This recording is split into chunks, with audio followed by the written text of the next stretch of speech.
இப்போ நான் எங்க இருந்து பேசுறேன்னா வாசி நகர் பக்கத்துல இருக்க ஒரு குறிஞ்சி நகர்ன்ற ஒரு குக்கிராமத்துல இருந்து நான் பேசுறேன். அதாவது இப்ப நீங்க எல்லாருமே நினைக்கலாம், ஒரு மரத்துக்கு பின்னாடி ஒரு மலைக்கு பின்னாடி இருந்து நான் பேசுறேன்னு நினைக்கலாம்.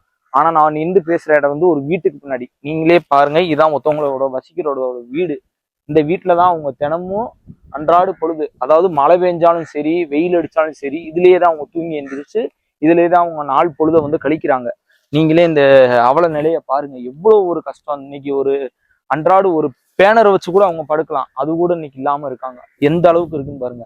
அவங்க அந்த அக்கா பேரு வந்து செல்வராணியா. எங்க ஊர்ல வந்து கேட்டோம், எல்லாமே செல்வின்றாங்க, ராணின்றத அவங்கள செல்லமா வச்சுக்கிட்டாங்க பேரு.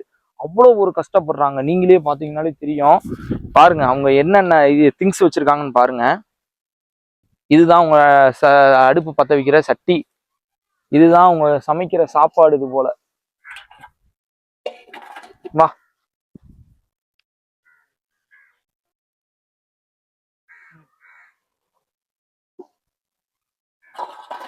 இதுதான் அவங்க வச்சு சாப்பிடுற சாம்பாராம்.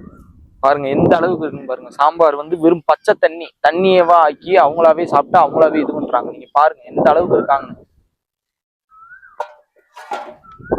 அக்காவே வந்துட்டாங்க, அவங்கதே செல்வராணி அக்கா. வாங்கக்கா.